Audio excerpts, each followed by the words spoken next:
Yeah, yo. Woke up in the morning and to God be the glory. Thankful for another day to tell my story. Put my opinions in the universe and let them orbit. I'm from the dirty south with a dirty mouth, might need orbit. Miss things on me like a nigga Norbit. Had to refuse them cause my bitch no Resfusion, she gorgeous. As I dap my sons up and kiss my daughter forehead. Tell them we gon' get this money till my pockets morbid. Remember living in apartments, now we playing mortgage. You ain't gotta like a nigga regardless, baby, I'm blessed. And I keep that blick with me, we like grits and eggs. As you sip your coffee, flick your cigarette and let a nigga vent. Yeah. We back. Oh, we back. Grits and Eggs podcast.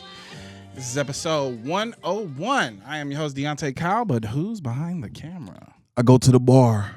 I drink a beer. What? 1 beer. What? 2 beers. What? 3 beers. What? 4 beers. What? 5 beers. What? 6 beers. What? And then I head down to the Kumbaya coffee shop and get me Douce latte, baby. Big drunk cat. What's up, man? What's going on, baby? Bro? Deontay at DeontayKyle.com for all booking and inquiries. Advice at DeontayKyle.com for all advice. NMM, that's New Music Monday, abbreviated NMM at DeontayKyle.com for all your New Music Monday submissions. Hosted by the host with the most, Big Ice Cup Cat. Ow! Yeah, man. 657-234-EGGS. That's 657-234-3447 for all your call-ins and voicemails. And, you know, we just did the stream last night. Uh-huh. If you got the number, you can call in and talk to us personally, but it's only one way you can do that. $8. How they do that, Big Cat? Sign up for that Patreon, Gotta baby. get on that Patreon. How much is it? $8. And then about $8. That's 2 4 for 4s. Mm-hmm. That's a cheese quesadilla at Taco Bell. It is. They upping the score on us. They're doing too much over there at Taco Bell. I ain't had no business in that line. Why you was in there? I gotta give me a cantina. You had to get your cantina in Yeah, there. a little chicken Yeah, cantina. little chicken cantina. Yeah, Yeah. beefy 5 layer. Yeah. Yeah. They hit the spot. It hit the spot, but I just got my blood work back and my cholesterol is high, so High as a motherfucker. no more. No more. There's gonna be a lot of walking. Yeah, a lot of walking. A lot of juice in my future. Yeah. A lot of freshly Get that pressed down. juice. Get that down. Yeah. We trying to be around. Yeah. So that's 657-234-EGGS. DeontayKyle.com for all updates. You know, this will be where it's a landing page for everything. So our latest episode will be there. How you can listen to it on audio is there. The direct email is there. The Patreon link is there. And if you want to go shop with the merch, you just hit merch, and it'll send you to gritsandeggs.com. That's gritsandeggs.com. gritsandeggs.com for that merch. We back. What's up, man? What's going on? I'm cooling, man. Got a lot of things lined up, don't we? Hey, man, look. I'm trying to sit down somewhere. Yeah. You know what I'm saying? The phone just ring for an invite out. Bruh, you see what I'm saying? I think I'm gonna have to sit down. You gotta sit down for the night. Yeah. I went to the art stroll on Peter Street the other day. Maya Bailey just did the soft launch for the newly renovated City of Ink. Looks great. Okay. Nina Baldwin Gallery had a artist feature in there. I think her name was Kayla. I know her name is Kayla. I don't remember her last name, but she's an artist.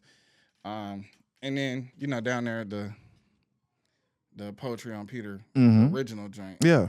Is down there. So they had a gallery in there. Man, it's this artist named Tim Short. I don't know what's going through that brother mind. Yeah. He's insane. Word. His art is so fire, bro. So fire. So shout out to all the artists that had pieces out there. Shout out to the artists who I bought a piece from. You know, support the black art community. Show the love, huh? Bought you a piece. Shorty had Ken versus Chun-Li Street Fighter in front of the Waffle House. Oh, you got to get it. I had to buy that. Yeah, I got to get that. I need that. I couldn't let somebody else walk out with that. Facts. You know what I'm saying? What's up, Colin? Yeah, clearly. But so we did that, and that was a smooth little vibe. Mm-hmm. There 2 hours. Out of there. Got back to the crib. Yeah. But I don't know if I want to be outside tonight, man. You know. I mean, there's a lot of heavy hitters in the building. So it's gonna be some heavy hitters in there, but man, Yeah. you know, this won't be the last invitation. You right. You know what I'm saying? No, you We got right. Sold out shows coming up. We got to prepare for. Yeah. Friendsgiving show coming up. New York show coming up. We're not gonna add. They wanted to add a bonus show, but I don't think we're doing that. So we're not doing the late night. Nah, we ain't. We're just doing the. Yeah, because the show ended at 11. Yeah. Goddamn. And then they want to start the next show at like 11:45. I'm cool. Listen, yeah, that's wow. It's a crazy turnaround. Yeah. And also, like, it's a very message-based podcast. It's like, I don't want to dilute the message. Yeah. Can't do that. You know what I'm saying? Yeah. I'm trying to drink. Yeah, I'm trying to get drunk in Brooklyn. I'm trying to go out, Yeah. experience a Brooklyn nightlife. Trying to have you know what I'm saying? a great time. Trying to have a good time. And then I got to turn around and be back in Atlanta early in the fucking Because morning. you got a host. Yeah. You know what I'm saying? Yeah. Then 2 days after that, we got to host Mona Leo. Hey. So if you're going to be at Mona Leo's show in the Heaven Room at the Masquerade, me and Big Hat will be your host with the most. And we're going to double back and host the show at the Tabernacle in February. We doing our thing, the host boys. Yeah. We hosting. Man, We hosting. Big Ice Cup. I don't know if Jasmine wants this announced or not. I don't think so. Not yet. All right. No, we ain't gonna do it right Yeah, now we ain't gonna because do she that. ain't said nothing about it. Yeah, we ain't gonna Yeah. post if you are around Thanksgiving, I'm not doing this, but I am supporting this turkey drive. We're doing a turkey giveaway. It'll be November 23rd at 11 a.m. It'll be Syndicate's Barbershop, 3000 Chapel Hill Road in Douglasville, Georgia. They're giving away turkeys and canned goods. We donated some funds to help get the turkeys, but this is not our event. This is by Self-Made Cool and The Wire. Oh, no, The Vibe. Self-Made Cool and The Vibe presents Thanksgiving turkey giveaway. So, The Wire. A string a bell out of Avon. Giving out turkey, son. Marlo out there giving out turkey. He said The Wire. If you like more information, call 470-702-5872. This is Self-Made Cool and The Vibe putting together a turkey giveaway. So we Grits and Eggs podcast has donated some funds. Y'all know Self-Made Cool. He does the intro to the podcast, but this is not an event we're sponsoring. We're just supporting. You know what I mean? We're supporting. People gonna need food for those who will still be celebrating the holidays or people that just need something to eat. Because it will be the holidays, Let's just give back to the community. And any way we can, we always give them back. So that'll be that. Other than that, man, very calm week. Very calm week. We had an know. off week. We was off. Kinda. Yeah. Kinda. Yeah. We gave them double dip. We double dip. We went Granny. Then we went live show. People really enjoyed that live show recording. They did. I enjoyed doing it. And I think, the thing is as we do more live shows, the more we're gonna perfect that. It gets better. I feel like as far as the run of the podcast is concerned, how it's structured, the topics we cover, we got this shit down pat. You know what I'm saying? Yeah. I ain't saying we could just phone it in, but we know. You know what I'm saying? What this shit gonna be. They know what to expect. But I think that at the end of the day, like the live show, that's the thing I really wanna really perfect. You know what I mean? I think these next two shows, I got some ideas we want to infuse into it. Okay. Make it better, but we got to stay within the time frame.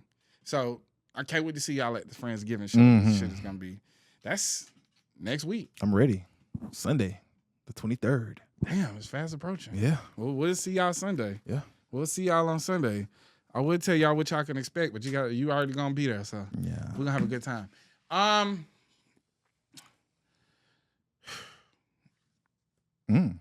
What you got on? HR Clothier. All right. You know what I'm saying? Looking real dapper. Yeah. Real sophisticated. Yeah. Yeah. It's not a quarter zip. No, not that shit. Every few months, we cycle through this idea of like elitism, classism in the black community, where we try to downplay streetwear and upsell elegance in the form of fashion. So the quarter zip with the suit and tie underneath it, and some slacks and some loafers, and now Now you upper crust. upper crust. And while listen, the guys, y'all look amazing. No, you look good. You look dapper. Good. We had the whole thing going on where it was the polo. Yeah. And talking about our era. no, remember the polo collab with I don't remember the name, but it was like this very famous Black community. Yeah. South They're talking Carolina about joint. yeah. Right. So that conversation was about showing love to people who grew up in a different class. Mm-hmm. Just because you grew up in a different class doesn't mean you better than. It doesn't mean that you got to put other people down, other black people down, because this is a country where black people are black.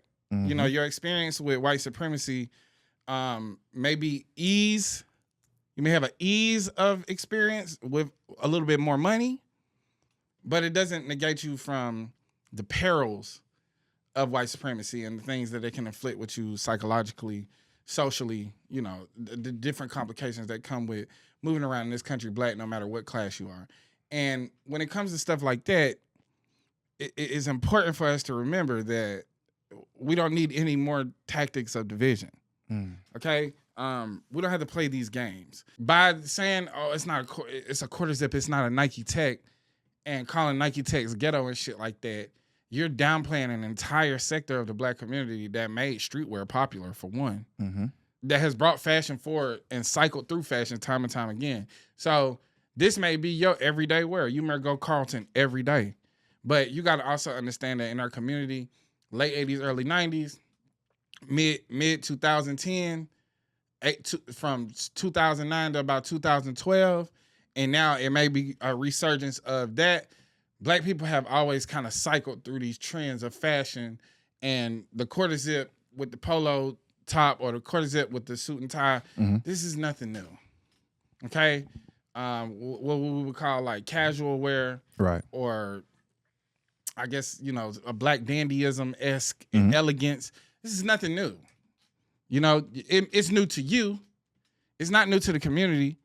And it doesn't need to be a conversation about being better than. You know, there's not an above and below thing. The through line is blackness. And both can exist. Those who wear streetwear, it's fine. It doesn't make you less than. And it doesn't mean you should aspire to more. If that's what you're comfortable wearing, you comfortable with wearing. You know, they'll say these same things like suits and ties. Nigga, Steve Jobs walking around Harvard campus barefoot. Yeah. So it's like these are things that we only see we do with each other, especially when it comes to clothes and like an outward portrayal of wealth. We put a lot of stock into how we show up in the world, and sadly, when it comes to the rest of society, the clothing is not reflective of treatment. And motherfuckers ain't gonna treat you no better just because you dress like them or you dressed in what's deemed as elegant and classy. You have to always remember what your position is, and that both can exist. Okay, and you should want to be able to live in a place where you can switch it up if you want to, right? If you do go, quarter zip Monday through Friday, it'll feel good to be on throw that Nike Tech on a Saturday and not be judged. If we keep applying behavior to clothing, then we're just going to continually put ourselves in boxes that we don't necessarily belong in. Fashion is fashion. Right. You know what I mean? It's not reflective of anything. There's a lot of niggas outside in 2009 getting beat out they polo. There's a lot of niggas doing some beating up in polo. There was motherfuckers out here that was in polo that had straight A's. There's motherfuckers out here in polo that'll pull a weapon on you. So it ain't really the clothes, it's the mindset and the mentality of the person, and also their circumstances, and also understanding what trends are, right? So you adapt to this, and you also have to understand that. Pay attention to the comments, and pay attention specifically to the comments from white people trying to big you up, trying to make it like I seen something today like, oh, welcome to a higher society. Nigga, what? That's what I'm saying. Y'all gotta be careful. Gotta be careful. Gotta be careful when you're trying to put other people down over clothing. Okay? It doesn't have to turn into that. You should be proud of your style. You should be proud of the clothes that you put on your back, but you should also take pride in your community and not try to separate or segregate yourself, because there ain't no better than or worse than. Just ask OJ. Speaking of OJ, Vince Staples show. Okay. That show right there, man. It's a good show. You're gonna naturally get the comparisons to Atlanta because it's black surrealism. Yeah. But I think that there's a conversation being had about black celebrity specifically the episode where he was in the social club, which was framed as like a big house. You know, that's what they was basically referring to as the big house, as a plantation. It's a social club for the black elite, right? But once you get in it, you can't escape it. And then instead of it being servants of color waiting on you hand and foot, it's all white people and they calling you king and queen and all these things. Basically massaging the ego, but surveilling you. It's not really about servitude, it's about surveillance. It's about keeping an eye on you. It's about making sure you're compliant to this. And Vince went into this situation understanding that something was off about it, not wanting to be a part of the quote-unquote black elite, because he understood that regardless of how we rise in society, there's always going to be white people trying to keep their eye on us and control our behavior. And the way that they control the behavior is by putting the icon status on black people while keeping an eye on them. Very deep show. Love that show. Won't spoil too much of it. I do want to talk about this, though. So there's a lot of black shows that are coming out that we're not aware of that are airing, right? There's a lot of things, I would say, you know, I didn't hear anything about Being Eddie. Oh, yeah. You know, Eddie Murphy documentary, yep. I didn't hear any promotion of it. I didn't see anybody talking about it. And I just discovered it, and I was like, man. Now, this is a documentary, and it's a straight to Netflix, so whatever the case may be, it's Eddie Murphy. He's iconic. The documentary was amazing. Yes. I think the biggest takeaway you could take away from that is, like, explore all of your creative talents. And it doesn't matter if people are watching. It doesn't matter if it makes you money. If you're pulled to do something creatively, go after that creation with full enthusiasm, right? Get that energy out. You know what I mean? Get that expression out, no matter what the medium is. So you can't call Eddie an actor. You can't call him a comedian. You can't call him, you know, just a stand-up comic. You know, you can't just say he's a musician. It's never just this one thing, because he's also a writer. He's also a producer. He's also he's a multi-hyphenate creative. But the thing is that he expressed himself in a multitude of different ways where you can't just box him into one thing. He also he broke a lot of barriers for people in Black Hollywood. You know what I mean? Like, Boomerang was something we had never before seen. We had never seen like a black romance comedy that wasn't rooted in like trauma and, you know, poverty and shit like that. This was like middle class, upper class working black people in like firms. It wasn't a lot of white people involved in that film at all. Nah. And he got a lot of criticism for that at the time, but it changed the scope of how black people showed up in media. And I want to talk about how influencers, entertainers, and black celebrities alike can usher in organic growth to the shows that we're putting out and promoting, because I feel like Hollywood will put a budget behind a black project to not market it so they can say that black projects don't sell. When we know time and time again, black projects have broken barriers and boundaries and records. You know, we've seen it with Sinners this year, and that was due to the organic growth that it received online. Yes, they marketed it well. I'm pretty sure they put the marketing budget behind it, and they wanted it to be a success because of how much money they invested. They did a great rollout with Ryan Coogler, constantly talking about the project, showing the behind the scenes of how the project was made, the uniqueness of how he shot it. But because of how excited we were about it as black people, it pushed the growth of it organically. And we could do that literally with every black project that comes out. Jordan Peele, he's dropping a black cowboy documentary, and a documentary about how the cowboy is black. Yeah, you know, even the term is started. racially, It has racial undertones. It's a derogatory statement. You have cattlemen, and then you have cowboys. And black men revolutionized the cowboy. You know what I mean? They were so proficient at what they were doing that it made other motherfuckers think that being a cowboy was cool. Again, we do this time and time again. You take a derogatory term and you turn it into something that people want to be aligned with. And now, every time you see a story about a cowboy, you're looking at a white man. But it's a derogatory term, right?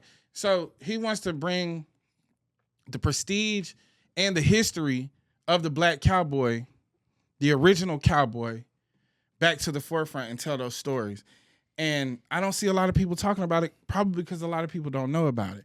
And if we had voices like mine, voices like other podcasts, entertainers, celebrities, and influencers alike promoting this without any need for money, just wanting to see a project that we're putting together be successful, we could bypass the strategy that Hollywood is putting forth by cutting our marketing.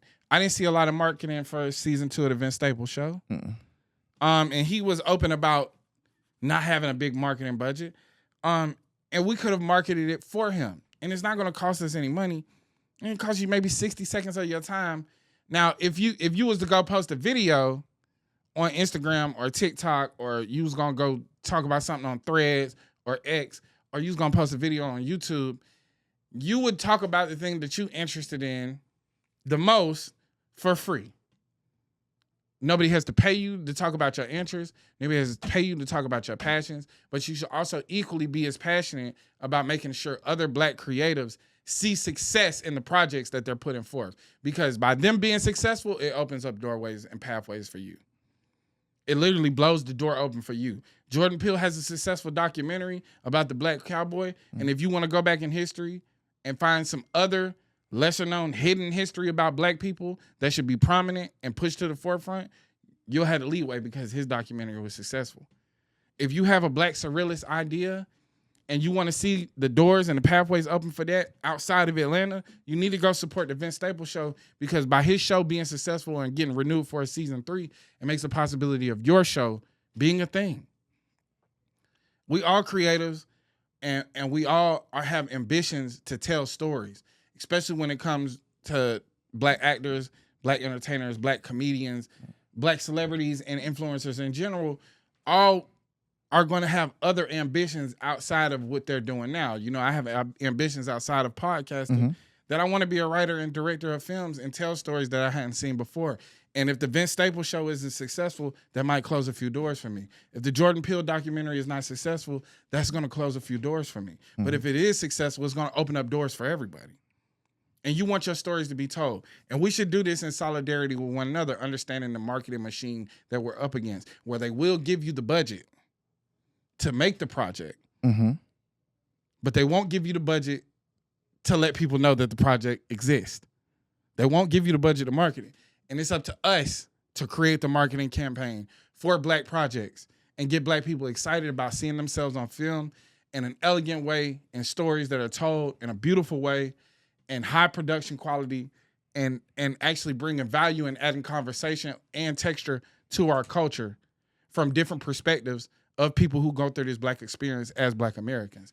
And it's up to us. You know, we can promote these projects organically without the need for the Hollywood money, and almost guarantee that our projects will be successful by doing this. It's thousands of Black celebrities and influencers with millions of followers, right? Yes. It's thousands more with 500,000 followers or better. And a 1 day or 2 day campaign where we say, hey, we pushing the button. I know y'all got group chats and shit. Y'all know it's easy to reach out to me on Instagram.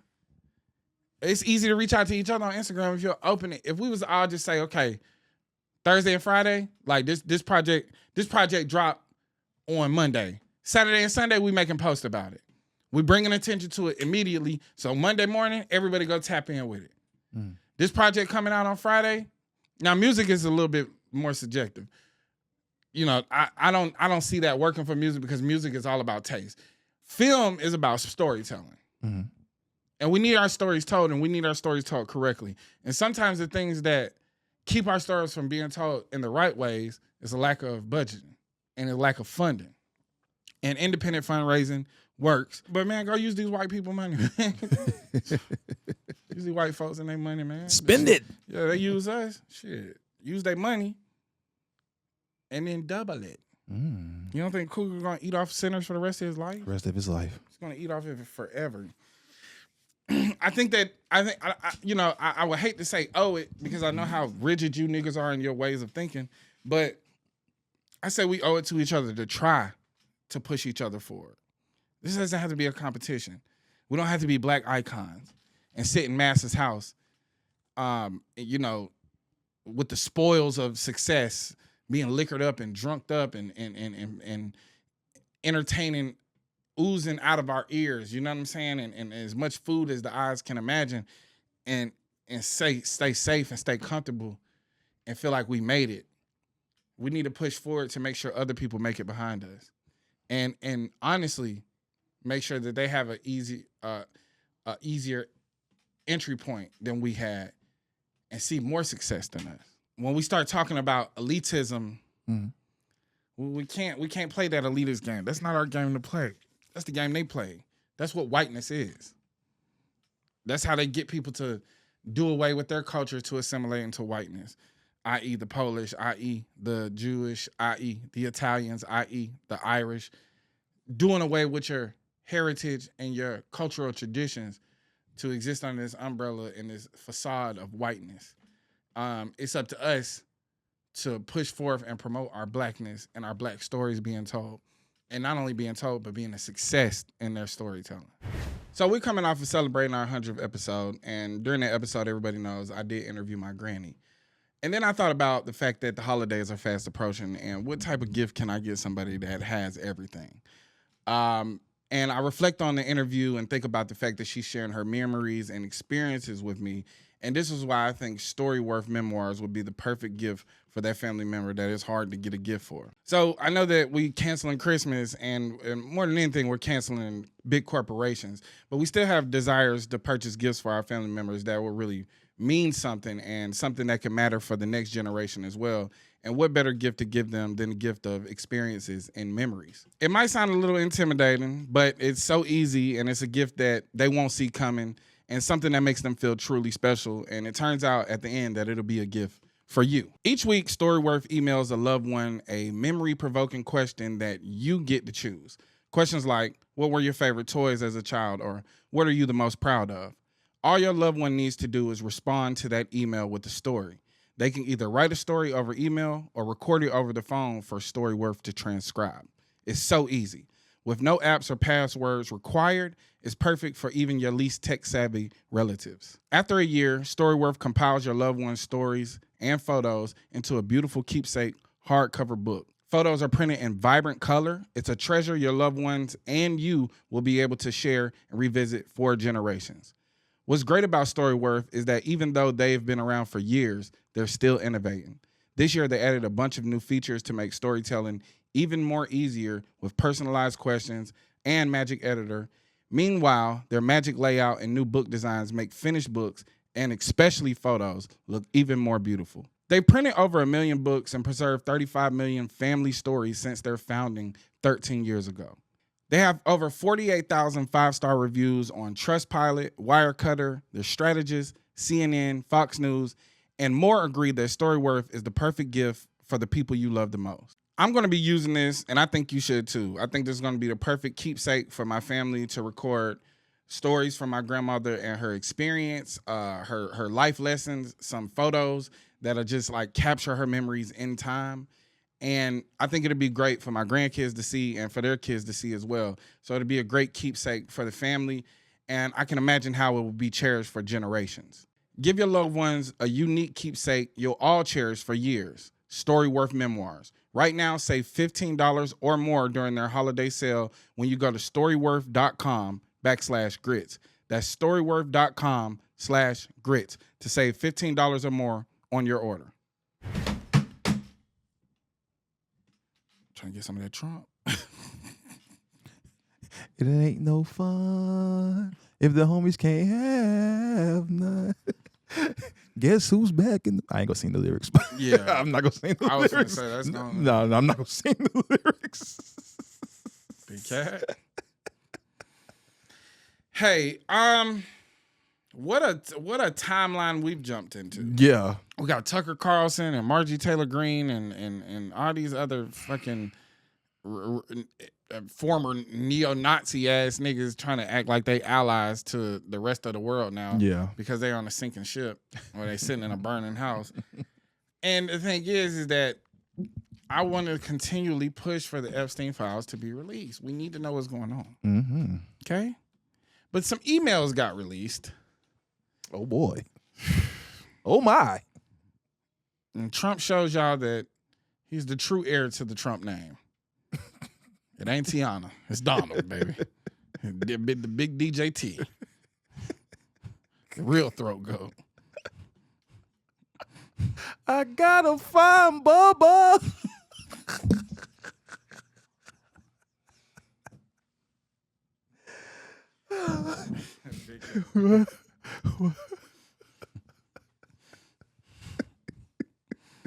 Man. Damn, Bill, bro. Bill. That dick done seen some things. Bill just like slinging dick everywhere. He don't care. Bro, you can't trust a white man from Arkansas, man. He freaked out. Yeah, this Bill nigga freaked out. man. Getting hit in the Oval Office. They got impeached for getting some head. Yeah. A lot of head. I did not have sexual relations with that woman. But he did with Donald Trump. What a hell of a story. Bro, what a hell of a story, bro. That's just evil. Yeah, that's You know what I'm pure saying? evil. It's not even about, it's not the sexual part that's evil. It's the thing is like, if Donald Trump is bisexual and all these niggas is bisexual, that's not here or there. Mm-hmm. Okay? The thing is like, this is what we know. Yeah. So the best case scenario, which, progressive country. Hey.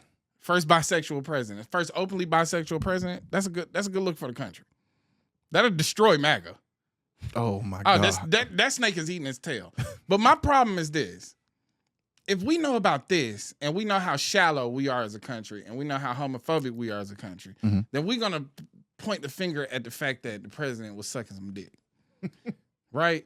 But what's the reality is, at the best case, the president is bisexual. What is the worst case scenario? That these niggas are actually like pedophiles, bruh. That is the worst case. That's the worst case. And worse than that, they probably, where did these children go? Because, one thing about criminals, they don't like leaving witnesses.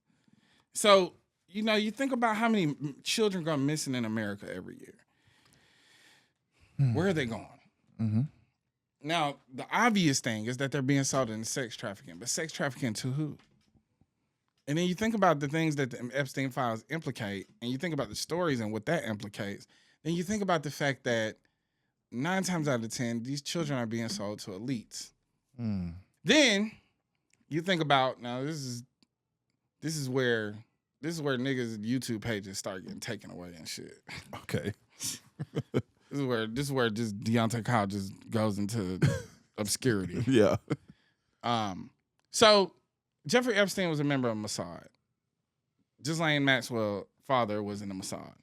Mossad is Israeli intelligence, right? Now, if you have someone like Elon Musk who can bankroll a presidency, basically, and when he was at his odds with Donald Trump, he basically said he bought the presidency. It is what it is. It wasn't a fair election. You know what I'm saying? He basically rigged the election. This is what he says out of his own mouth. And he also sneak dissing and saying some shit about Trump that's in alignment with what this story is about him and Bill Clinton having sexual relations, right? But there's also a lot of suggestions that he be fucking on young women. And then you start talking about 15 and 16-year-olds, and we ain't talking about young women no more. We talking about fucking children. Bitch like Megyn Kelly talking about, 15 that's a child. And we need to say it plain. These niggas are pedophiles. These niggas were fucking children. Then you think about this. You don't think about just Trump. Because you can't just think about how deep the rabbit hole goes. You have to think about how big the network is. How many people are implicated in it? Then you think about Epstein being Israeli intelligence and being able to use things that are severely illegal and not only punishable by law, but like the court of public opinion. We ain't fucking with that. And if all you niggas are in on it, all you niggas gotta go. Right? So then we think about why we continually sending money to Israel. That like textbook blackmail to me. Might be on to something. You want this shit to come out? Where the Snap money go? Snap money went to covering up these lies and these secrets. Snap money probably went to making sure that these files don't come out, because who has the files? It's the same people that clearly has the country by the nuts. It's the same people that got niggas in New York running for mayor and asking them where they would go on vacation. And everybody just so happened to say Israel.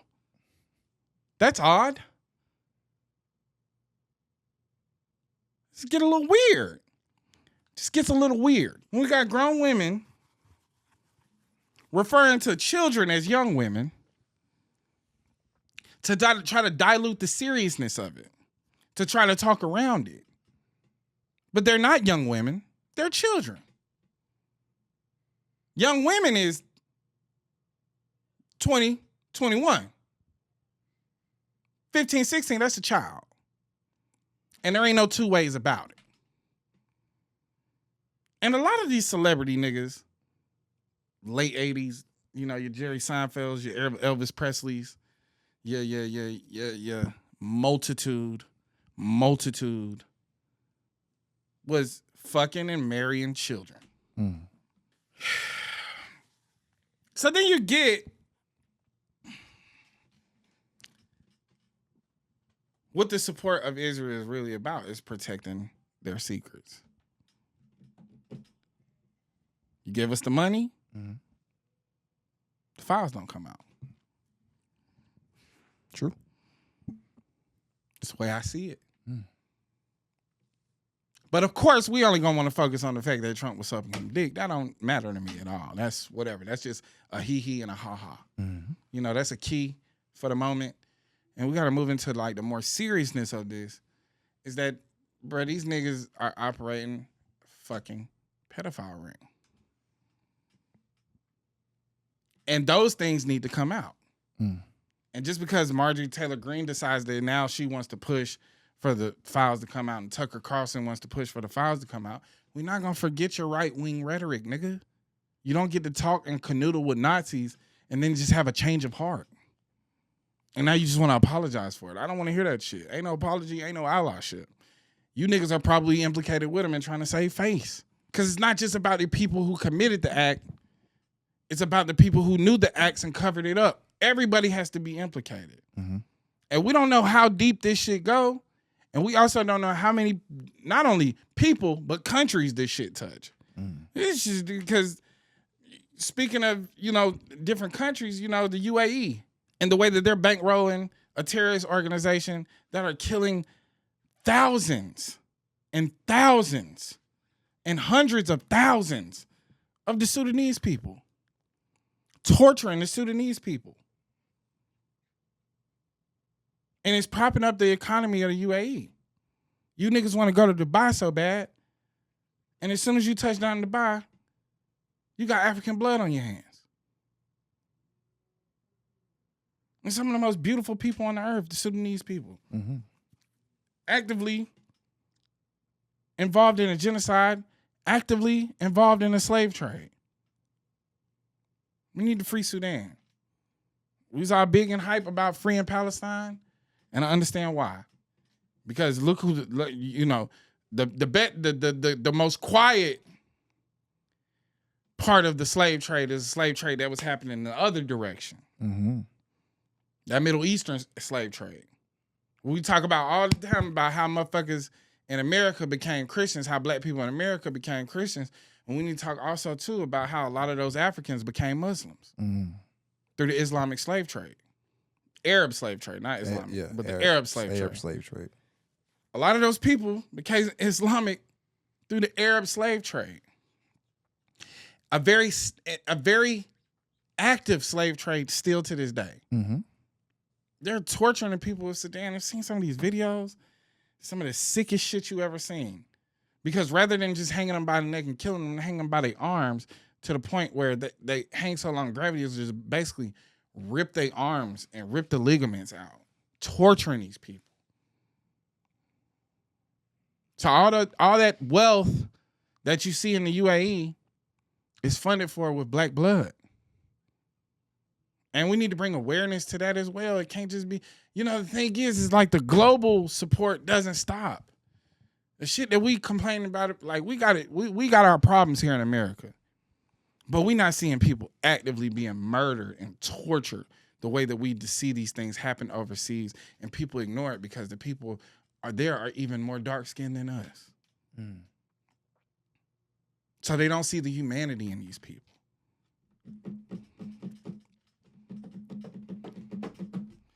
And y'all want to take trips to Dubai, so it's, it's whatever.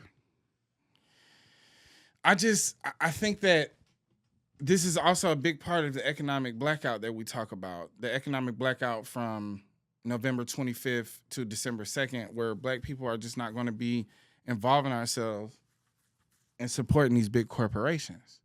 When we say canceling Christmas, we say canceling Black Friday. When we say canceling Cyber Monday, we say canceling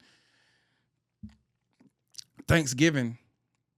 We need to get to the essence of what these holidays have genuinely always meant for us. For the country, it's a time of consumerism. It's a time to get these companies a fourth quarter boost before the new fiscal year starts, right? And this is about us and our corporate spending. This is about us and our hyper-consumerism. This is about us and creating a tradition around consumerism and masking it as a holiday, giving you time off, but it's time off to spend with your family. And that's the most important part of it. The most important part of these holidays, for black people anyway, have always been about, these are times that we get to spend with our family. This time we might see your cousins from out of state. This time where you might see your uncles and aunties you ain't seen in a while. Or this time you might travel and you ain't traveled all year, but you finna go travel and stay with family. And the big part of it is about communion. It's about family. It's not about gifts. And this time specifically, it's about starving these mega corporations. These mega corporations who are dependent on your consumption for their existence. And then they do shit like poke fun and throw jabs at you through the Mariah Carey, commercial where it's the elves are going on strike. Who do you think they talking about? They hear us, man. These people, they got phones too. They got social media too. And it's important for us to be mindful of the fact that you don't lose anything by not spending anything. And if you do decide to spend your money, be mindful where you spend that dollar. Because those same toys and those same products that you're going to buy from a Target, from a Walmart, you can find other smaller, family-owned businesses, black-owned businesses that actually need your money, that actually depend on you like they depend on you. Now, these big corporations depend on you, but they got niggas on the hamster wheel because they have the capital for convenience. And it might not be as convenient to shop with a black-owned or a family-owned company, but it's more impactful. Your dollar actually goes a long way. And you'll be a little bit more mindful about how and what you spend. And then we have to be a little bit more mindful about what these holidays are and what they represent. I don't care about the pagan aspect of it at all. I care about the corporate aspect of it. I care about the fact that we're propping up their economy in the fourth quarter and we're not receiving anything in return. They cut the SNAP benefits just for motherfuckers to cave. And still get what they want. So not only did they get to take food out your mouth, but they still got to make the healthcare cuts. And basically ruin healthcare for low and working class people in America. And it's like, you're making it even harder for you to have access to healthcare. And you got a lot of people who are going to go through the month of November into December without food. These niggas is playing in your face. And just because the government isn't shut down anymore doesn't mean that they're righteous, because they don't know where the SNAP money is. They don't know where the money is. Where'd the money go? It didn't go back into your pocket. And then we get this idea that because you need more, it means others need less. You get niggas online talking about people that receive the SNAP benefits. You get niggas like Mike Epps on the Breakfast Club talking about he glad they cut SNAP benefits. You talk about a nigga who grew up in Indiana in poverty, ex-cokehead, probably grew up on food stamps. It didn't stop you from being successful. It aided you in a time of need. No, if the government has billions of dollars to not only ship overseas and prop up other economies and countries, but to kill, to fund genocides. If they got money for that, they got money to feed you. They got money for healthcare. They got money for your education. The money is there. And just because you don't qualify for the SNAP benefits, because they basically make you have next to nothing before you can qualify, so they can keep you dependent on it and keep all these contingencies on it, on whether you can qualify for it or not. No, it doesn't mean that because you don't qualify for it that others need less. It means you need more. I think if you're making less than $500,000 a year in this here America, you should have food stamps. You should have an allotment of SNAP benefits given to you every month, regardless of age, gender, parental status, relationship status. It don't matter. If the household income isn't more than $500,000, but you can give the CEO $40 million in a part of his package, and the lowest worker there qualifies for the SNAP benefits, we have a fucking serious problem going on in America with the wealth distribution. We have a problem with the wealth gap. Why are you increasing the taxes on the people who already can't afford shit? There's no minimum wage job in this country that you can have and afford an apartment. So even if you working, so the problem ain't working. The problem is the purposeful widening of the wealth gap, the biggest wealth transfers we've ever seen in history of this country happening during COVID, the rich getting mega rich and the poor into abject poverty. And you got other working class people talking about why motherfuckers shouldn't have food stamps when they should have food stamps too. But they done convinced you that you're not benevolent and you're not worthy of something if it comes in the form of a handout. They've got you equating benefits with handouts. How much of our tax-paying dollars are we handing out to prop up other countries? How many of our tax-paying dollars are we handing out to bail out corporations? So they deserve a handout. But we don't? Because the binary way of thinking, it's a bailout for them, it's a handout for us? No. If you work 40 hours a week, you should have food. If you work 40 hours a week, if you work 30 hours a week, if you work 20 hours a week, if you're working in this country, if you exist in this fucking country, you should eat. I don't care about the working part. If you live in this country, you should eat. If you live in this country, you should have access to healthcare. If you lived in this country, you should have access to education. How many fucking idiots grow up with rich parents and get legacy enrollment into these high-level Ivy League colleges and don't go on to do shit with the education because they don't need an education because they have nepotism? So they can go fuck off and be a drug addict and blow money and waste money and commit crimes that they're never going to see punishment for. And then they wake up one day and decide to get their shit together and boom, they got a job. And they starting out making $300,000-$400,000 a year, if not millions. No, the game is rigged. It's extremely lopsided. And because you need more, you look at the poorest of the country, the poorest citizens, the people who qualify for that thing that you need too. And because you need more, the way you advocate for it is that they need less. No, they need less.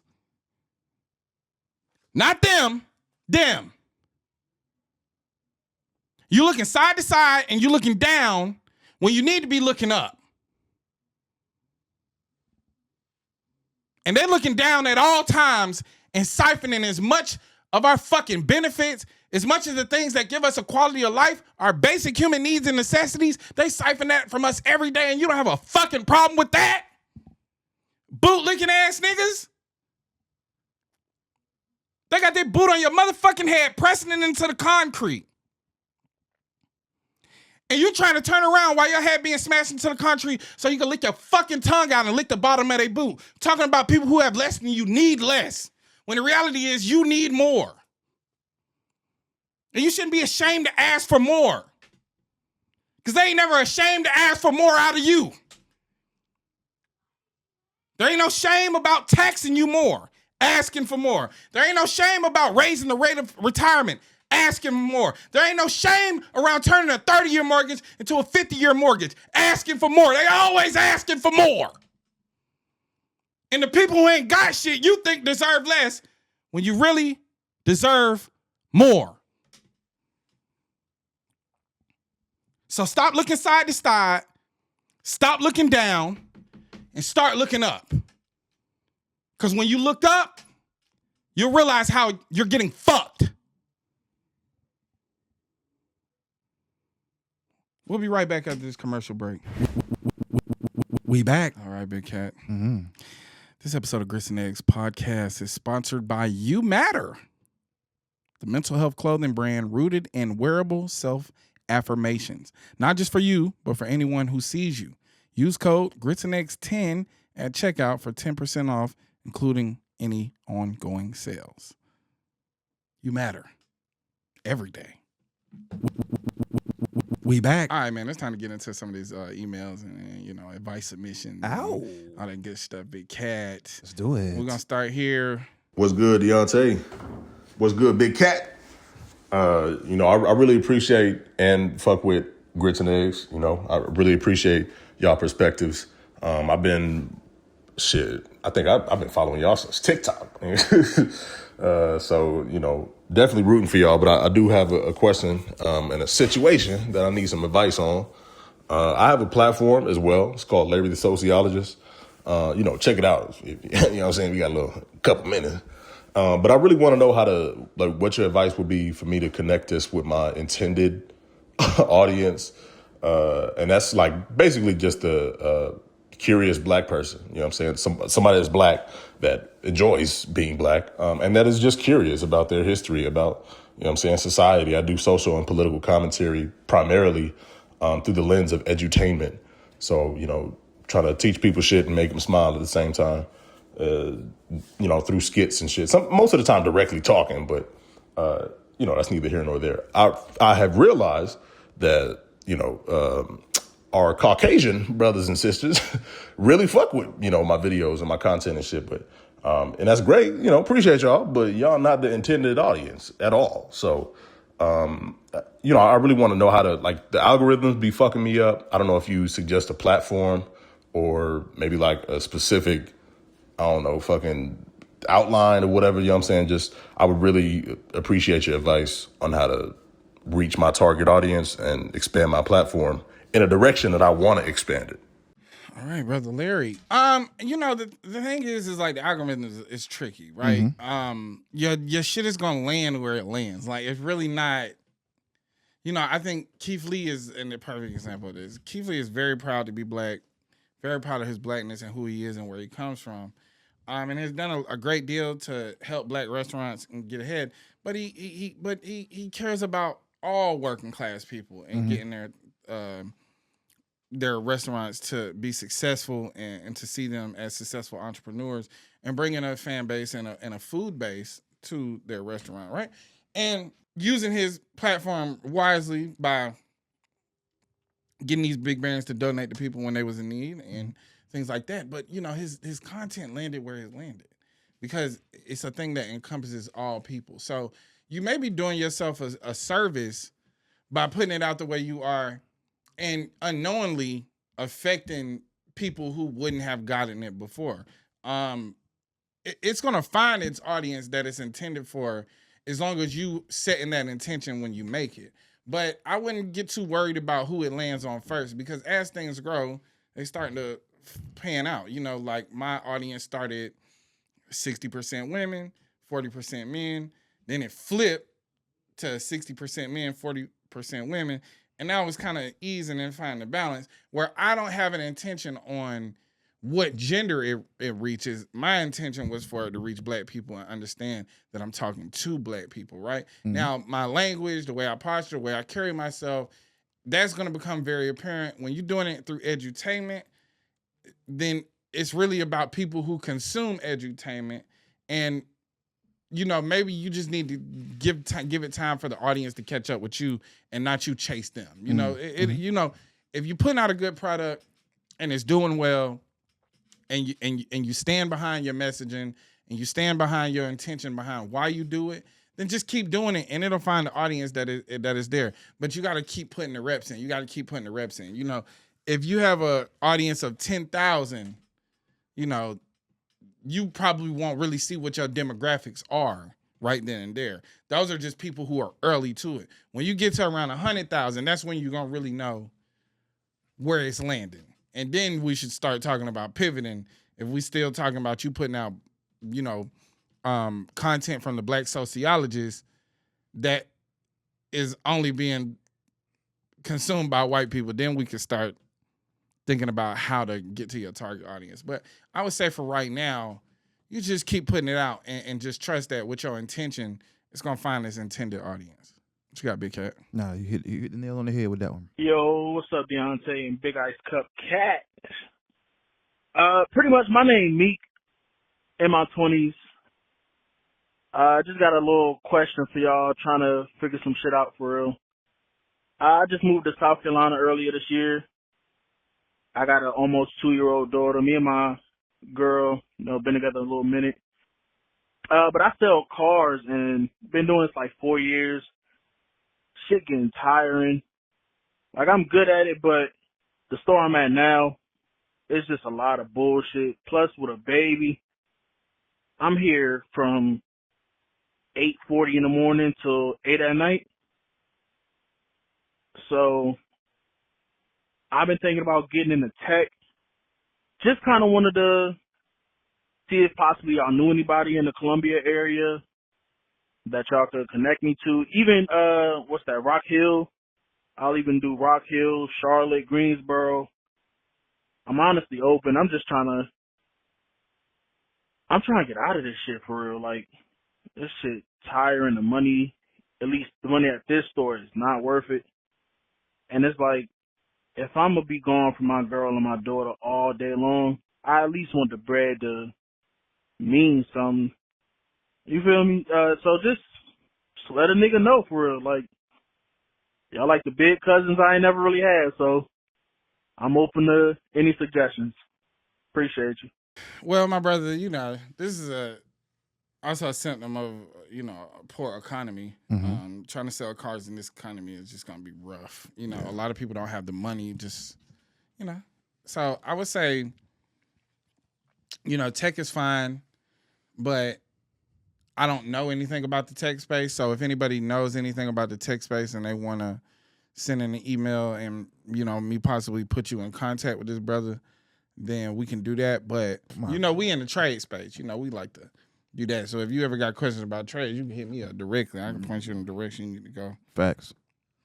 But yeah, man. I mean, you know, just make sure that you have you know, you got a girl, you got a kid. You can't just jump out the window. Mm-hmm. Make sure your transition out is smooth. You know what I'm saying? Make sure that you ain't gonna take no food out their mouth because you tired of what you got to eat. You handling business, man. Keep putting food on the table. It's a grind. It's a struggle in your early 20s. Yeah, it ain't no rush. It's a marathon. It ain't no race, brother. You go get there. Ain't nobody got it all figured out at that age, bro. Mm-hmm. But you doing your thing, bro. Salute to you being a good dad too. Yeah. Real stand-up man. Stand-up man. Yeah. Hi, Deontay and Big Ice Cup Cat. Hello. First off, thank you for your podcast. This is like coming from a Gen Zer. I'm 19, and my boyfriend actually put me onto the show. And I really do appreciate what you guys are doing for our culture. As somebody who's young, it's always refreshing to hear somebody older than me who actually makes sense. Anyways, I'm calling for just a word of advice from anyone. Right now, I'm in a really sticky situation to where I feel like I have to choose between my education and, you know, doing what's right by the people around me. And everyone I know is saying choose education. But even with school, I'm kind of like, I'm not doing as best as I thought I would. Like, I was such an overachiever in high school, and now I'm in college. It's not really going the way I intended it. And I don't know if I want to stay or not. I want to get a degree because I know without education, life is going to be a lot harder. But I'm not sure if I should choose to stay or figure things out. Yeah. It's just a really rough decision. If anybody has any advice or just words of encouragement to, like, keep going. Because it's definitely not easy. But I don't just want to, like, be a punk and give up. Anyway, thanks for listening. And, again, thank you guys for everything that you've done for the culture thus far. I love this show. And, yeah. All right, little sis. Yeah. What you got, Big Cat? You're 19, you're in college, you're trying to, find your path, and you say you're not achieving as well as you did in high school. I would say your field of study, what are you studying? Is it something that you really want to do? Is it something that you're really passionate about? Is it something that you can see yourself doing because that's what you want to do? Or you're in that field of study because somebody guided you in that direction? Sometimes that can be the downfall in grades and not overachieving as you want to because you don't have the passion for it. You're just going through the motions. So I would say sit back and just go over some other fields of study, other things that you're passionate about, and see if you can make a career out of it and get an education and go from there. But don't give up. Don't give up. You're 19, it's just hard right now. And you'll be all right. You just going, Yeah, you're good. I think more than anything, I think because you were such an overachiever in high school that you may just be experiencing a burnout, which is a natural thing when you're, donating so much energy to this education and so much energy into like learning. The mental energy that you're expending is incredible, right? But at the same time, you may be experiencing a burnout because you're at another level that requires so much more from you, right? And the safety net that high school has of still being able to operate as a child with, minimal adult responsibility, where now is you have all of these responsibilities and it's on you, and it could be extremely overwhelming. And you're surrounded by people that are headed down a path that you might not necessarily feel passionate about anymore. And you need to figure out, like Big Cat said, where your passion is. And, really sit down and do some self-reflection and some self-inventory about what it is that you want out of this life at 19. And if you don't have that figured out, that's okay. Most of us don't have, I know I ain't have nothing figured out at 19. You understand what I'm saying? A lot of people go to school and realize that might not be the space for them. And even if it is the space for you, like, that you will excel and win in an academic setting. Like Big Cat said, the field of study may be the thing that you're not in alignment with. And we also have to make sure that we're not doing things for the approval of others, because you don't want to be in a position where you're doing this for the approval of parents, for the approval of friends and social groups, and then turn 25 and you in early stages of a career that that you don't want to do for the rest of your life. Because then you're going to look back with resentment and say, I wasted my time. And not only with college education, it's not only just a waste of time, it's a waste of money. You still got to pay that back. So, I mean, hopefully with you being an overachiever in high school, that you're there on an academic scholarship. But the reality is that if it's not in alignment with you now, it won't be in alignment with you in 5 years, and it'll be way out of alignment in 10 years. So you just need to do a space of self-inventory and understand, like, you've gotten yourself this far, right? it's not a you problem, right? It may be a systemic problem. It may be a structural issue. Mm-hmm. You may just not necessarily mesh well with the institution. But these are all things that you have to figure out through self-inventory and really asking yourself what you want and what's guiding you outside of the influences of the people around you. Once you figure out those things and what you want for self, the decisions will be a lot easier to make, but also the pressure will be off of you. And the pressure of what decision to make will be off of you, and more so of the pressure to align with what it is that you do want out of this life and the pressure to be successful, which you naturally are going to be. It's very hard to be an overachiever in high school because of how much social pressure there is. Mm-hmm. And you were able to withstand that social pressure, and now you're in a space where you're dealing with societal pressure. And it's just a different level of pressure, and it's a pressure that we're all underneath the thumb of every day. So this is not a problem with you, right? You are a young woman that are experiencing the world in its fullness for your first time. And nobody could blame you for feeling burnt out. Nobody can blame you for feeling uninspired. Nobody can point the finger at you and say it's a you problem. It's mostly a problem with society and the structure and the system of it all. But you can still be successful in it. Maybe education isn't the route that you want to go, but that's a decision that you're going to have to make and really decide on your own. But also understand like the benefits that come from it and whether those benefits are worth some temporary, strife, or whether you don't feel like it's worth it at all and you're ready to go in another direction. But that is ultimately going to be your decision. This is the biggest part of adulthood is weighing out your options, wading through the stress, and making a decision that you feel like is best for you and sticking with it and standing on it. You're going to be all right. Yeah. And give yourself some grace, man. It's okay to take a year off if you need to. Take a semester off if you need to get your mind right. Get some clarity, man. It's okay. You're not a failure if you take some time off. It's okay. You just put it on pause until you figure it out mentally, Absolutely. Damn, baby. What's up? She just going through. Yeah. She was. She started to cry. She started to cry. I was like, oh man. Yeah, my little sister. My sister was crying. God damn it. Big Buddha Deontay. Oh my God. Big Buddha Deontay, Antichrist Kyle, and the coolest co-host, Big Ice Cup Cat. It's your Houston partner, A. Good to see y'all, fellas. I'm going to need my Uncle Nearest iced coffee next time I'm in the Kumbaya coffee shop.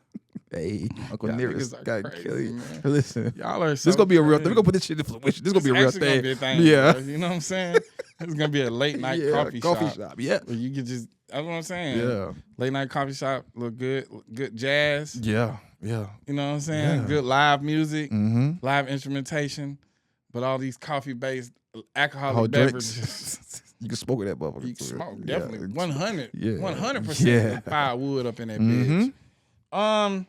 My ex and her sister were two black women in their mid to late 20s with an insane codependent dynamic that I got caught in between. We had to babysit her sister 2-year-old kid so often, little mama thought I was her daddy. Damn. Jesus. I waited 3 months to make Shorty my girl.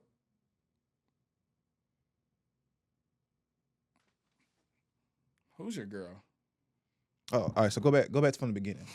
Read it again. My ex. Oh, okay. All right. Okay. All right. My ex and her sister were two black women in their mid to late 20s with an insane codependent dynamic that I got caught in between. A lot of words. Yeah, that's. He ain't summing up right. He rapped. Yeah. We had to babysit her sister's 2-year-old kid so often that little mama thought I was her daddy. I waited 3 months to make Shorty my girl, but I had my niece at my house by the 6th or 7th week. I don't know where the village was either. We were going steady, but after 8 months total, Shawty broke up with me citing love don't pay the bills. Even though she was my socio-economic equal and we didn't live together, it took years of therapy with a black man, journaling, and Jen to realize she simply just wasn't for me. That's her choice, and that's okay. But that still didn't negate the anger portion of the grief. Niece's dad is a tattoo artist, and I always wanted the ink. So, in an act of spite, I made an appointment and went all the way across town to brag to this Mexican-Italian man. I had your daughter at my house eating plantains and watching Enchanto.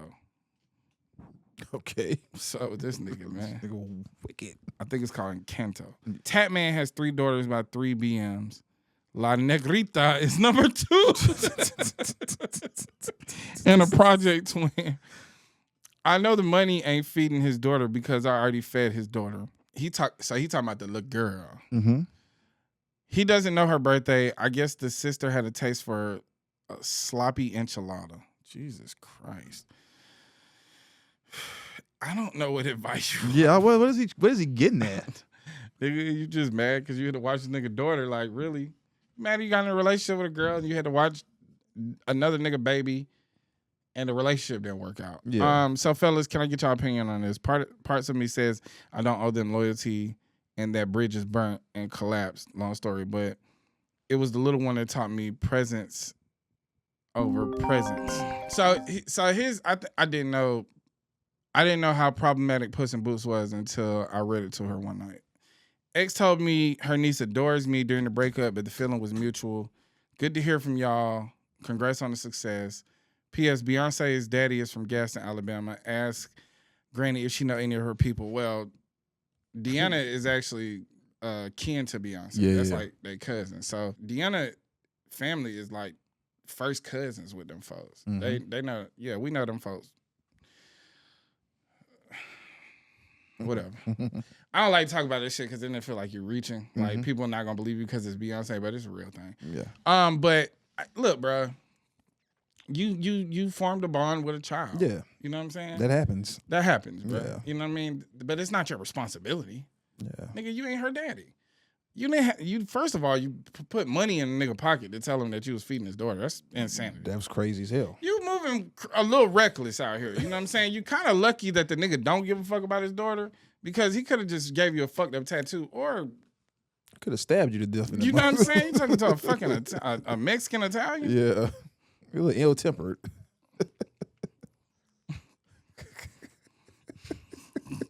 Ill-tempered is the best way to describe them niggas. Yeah. Yeah, you wilding for respect. Mm-hmm. You know what I'm saying? Like, you doing a lot. Here's the thing, man. We get in relationships and there's kids involved and you step up and be present for these kids in a space where maybe sometimes the fathers aren't, whether this be a stepchild or a niece or nephew. And you form bonds with these children and, that's a natural thing. You know what I mean? You're just a good dude. Mm-hmm. You want to be a good example. You realize the things that she's lacking and you subconsciously want to make up for that because you understand how important it is to have parents and paternal figures. You don't owe them anything. No. The niece adores you. In 2 years, she'll forget about you. In 2 years, you'll forget about her. She was 2 years old. Y'all wasn't in a relationship for a long time. I don't really see how an 8-month relationship got you thinking like you owe them some loyalty. Y'all, that shit is over. That's the best way I know how to tell you. It's over. And everything that came along with it is over too. And, this may be a sign that, that you have aspirations and the know-how to be a good dad. But the emotional regulation that you're experiencing and how you dealing with this is not the right way to deal with it. Leave them people alone. Okay? Because it's only gonna cause you more problems and complications. And ultimately, it's just not a good look. He's just trying to babysit his way into some pussy. Mm-hmm. Trying to babysit his way back into that to the good graces. Yeah, that's not how that works. God damn. 2 in a row? Oh shit. Pop my back.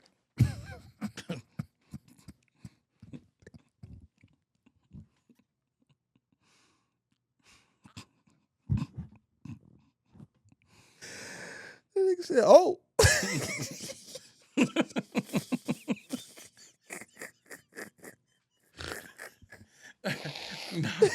Nah, I was stretching a little too hard. I was like, oh shit, this shit. I felt a little sharp pain in my belly. Shit started to hurt. Yeah, I almost got down, slipped the disc.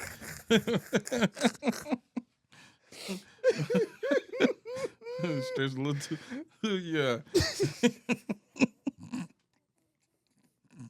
Nigga, I was stretched this up into a herniated disc. This crazy.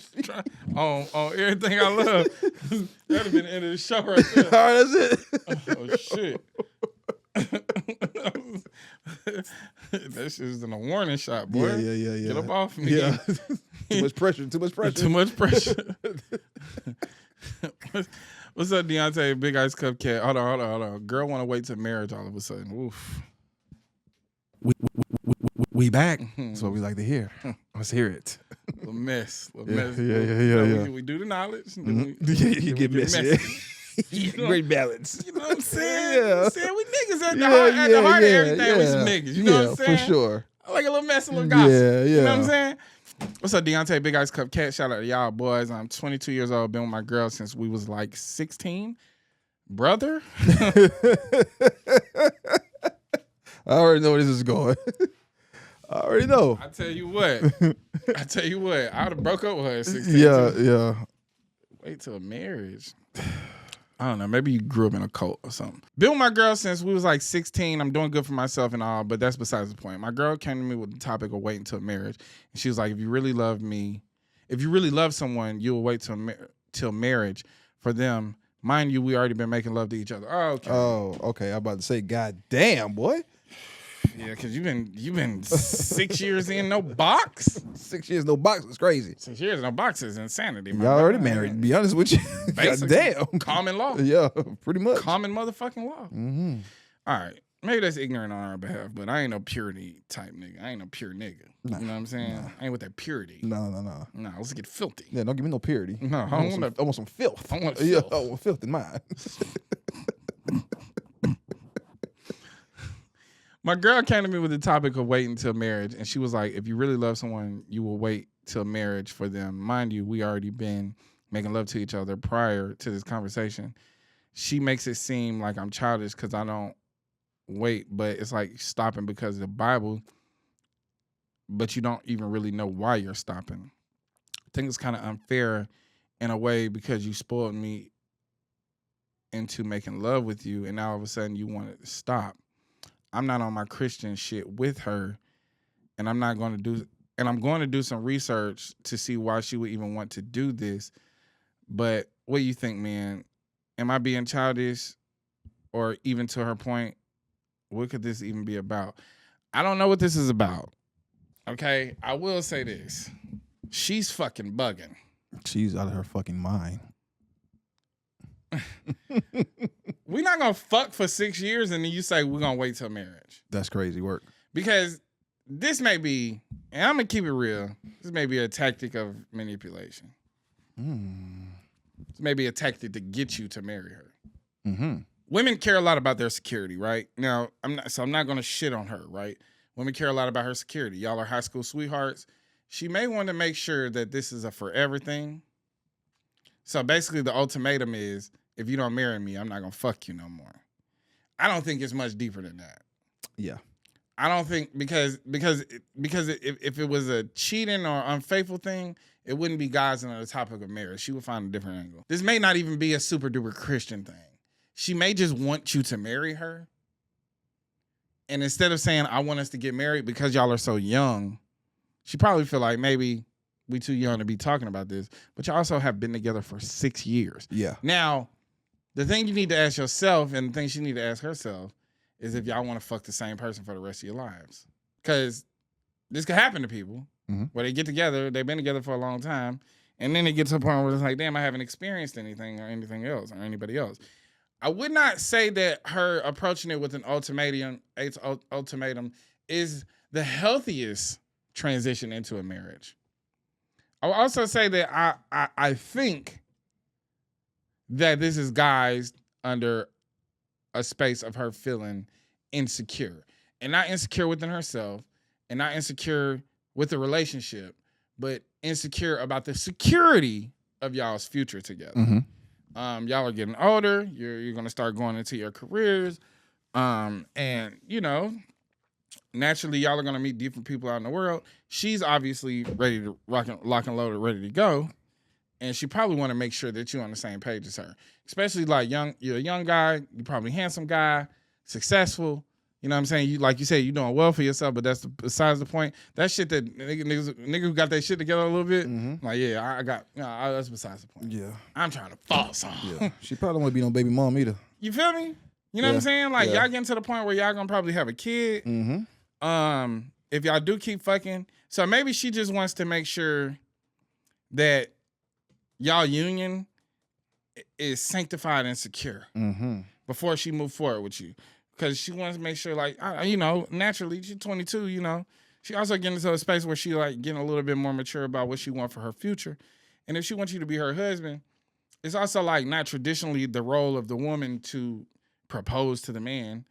And she don't probably want to propose the idea of marriage to you directly out of fear that it may scare you off. I don't know what y'all conversations around marriage has been.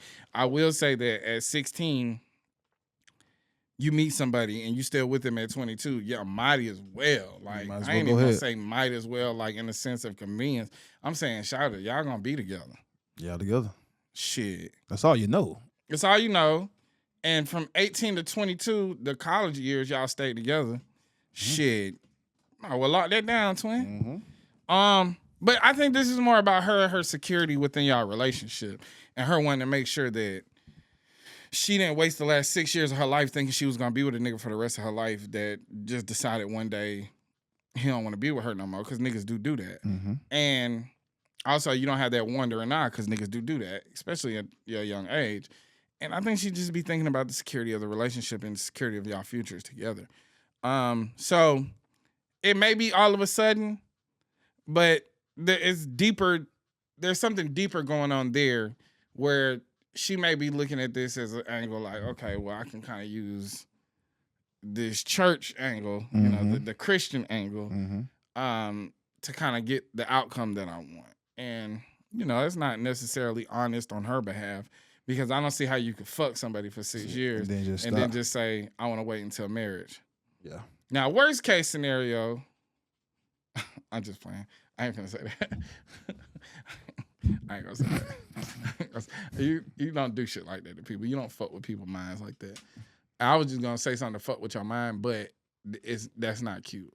You know what I'm saying? That's actually very rude. Man, take that girl to the courthouse. And it's not rooted in truth. The shit that I was gonna say was not rooted in truth at all. It was literally just to entertain myself. Right. I'm not gonna do that at your expense. Yeah, please. So, you already going through a tough time over there. Martial artists in Delaware looking to arm my people. Well, you don't really need to say nothing else, God damn it. Dangerous ass nigga. Yeah. This be our last submission of the day. We're gonna get up out of here. We almost at the 90-minute mark. Hey, Deontay, Big Ice Cup Cat. Been listening to y'all for maybe a year now. Started seeing some of your reels on YouTube and IG. Appreciate how you've given a lot of my thoughts a clear voice and let me know I'm not as crazy as sometimes I'm led to believe. Folks around here don't hate white supremacy enough for my liking, and it shows. My nigga, you are in good company now. Because my brother, we hate it. I hate it with our whole chest. My name is Greg. I'm a martial artist living and teaching in Delaware, although I'm looking to move out to North Carolina with my fiance in the coming years. Okay. At a gym called MVJ Athletics. It's a family business started by my father, where we train fighters in boxing and kickboxing, Muay Thai competitively. But our namesake is martial arts called Modern V-Jitsu. It's a martial art that isn't just hand-to-hand, but also teaches you how to use blades, sticks, and firearms. Oh, shit. You don't want to get into it with a V-Jitsu, nigga. Yeah. Get the V-Jitsu, nigga. Hit you with a kick and then backed out the pistol on you. Oh, shit. A roundhouse, then back the pistol out? Hold on, son. If I'm into it with a nigga, bing, hit you with a teeth and a... Oh, shit. Nigga, teep your ass and... Man down. I only get kicked in my chest. I got a hot one to my gut. Nigga Sam taught me that teep. Bing. That's the deadliest 2-hit combo known to man. I think I'm bleeding in my chest.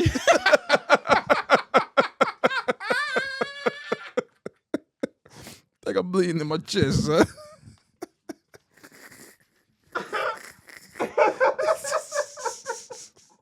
Gave a nigga a big boot, then a big 45 to the chest is crazy. Now that you're mentioning it, I think I'm bleeding in my chest.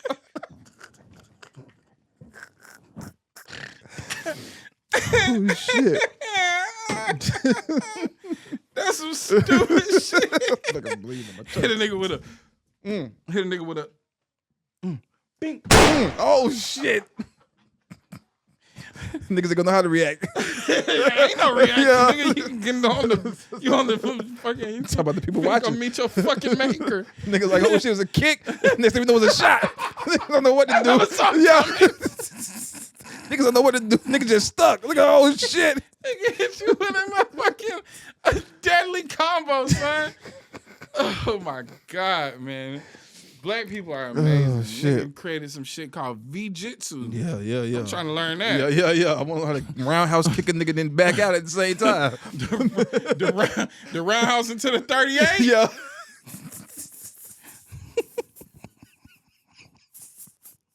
Hit nigga with the elbow. Come back with the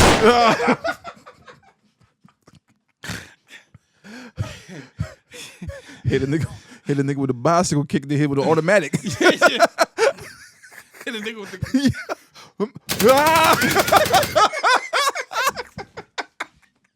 Hey yo. Oh my god. All right, what's in the emails? What's the rest of the email?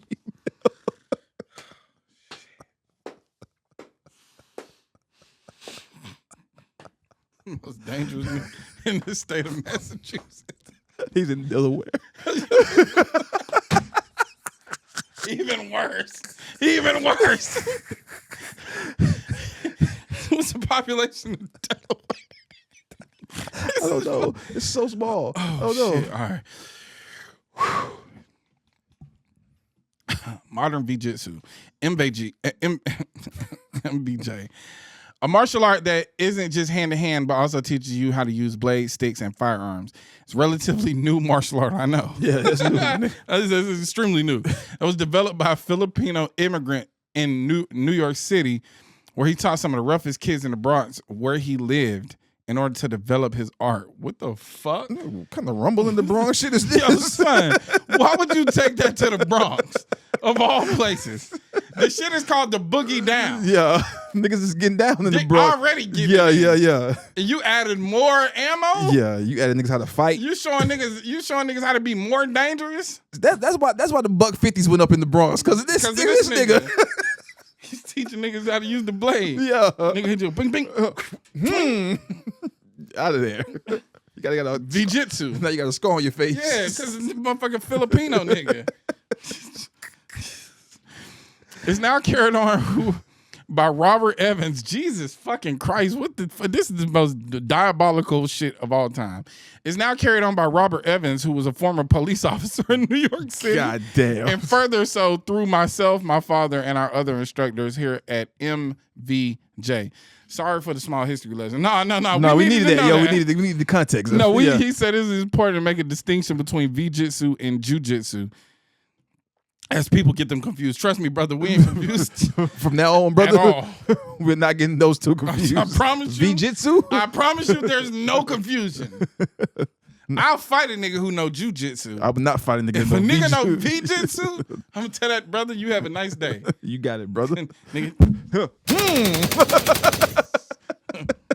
It's like, goddamn, I'm already down. Stay down. Nigga stomp and shot. Stomp, shot. Stomp. You know what I'm saying? It's just hip hop. You know? It's just hip hop. It's just hip hop. Okay, creating the Bronx. Man, it's just my shit. It's just raps, man. Turn me on, man. It's just rap. I'm done, man. I'm done. You know what I'm saying? I just want to rap, you know? I just want to rap, man. I just want to rap. Fate was on my side. Yeah. We gotta finish this nigga's advice. We back? Long story short, I would like to start training leftists. I would like to start training black leftist organizations that are looking to defend themselves in their communities, but I'm not sure if they exist in my area. I want to get the word out and get some better organizers involved. So how can we make this into something that gives back and builds our community? I think we just did it. Yeah, I think we just did it, I brother. think we just gave you all the promotion you Yeah, need. yeah. Nigga, if you want to be dangerous V-Jitsu. and do the knowledge, get that V-Jitsu going. Go to Delaware. Nigga, I'll do the V-Jitsu. But I don't know how to get started. Hoping to hear back from you all as well. Oh, hoping to hear back from you all as I wanted to get something started before moving to North Carolina with my fiance, where I wanted to continue teaching V-Jitsu and arming our brothers and sisters. Brother, if you take that shit to North Carolina, You're gonna start an overworld. my nigga, please take it to North Carolina. You know how many niggas from the Bronx in North Carolina? You hear me? Oh, nigga, we been on V-Jitsu. Yeah. I just hit a nigga with a spinning back elbow into a fucking 38 special. Nigga spinning back elbow, Glock 45. Just spinning back 45. Hit a nigga going. Well, a nigga hit you with the flip leg drop to the neck. Drop a bomb.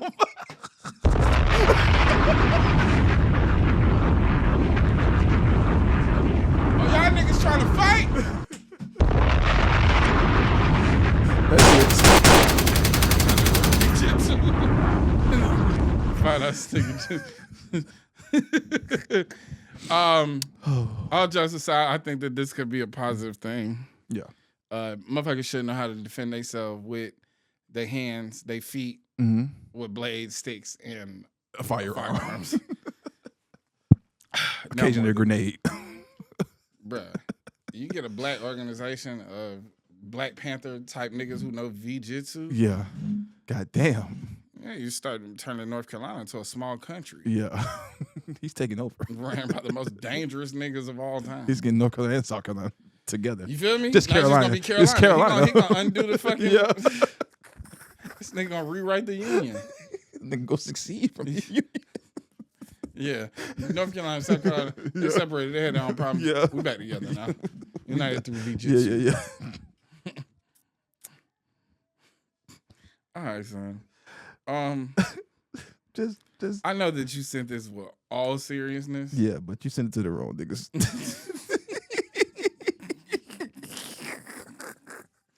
And just like that, guy.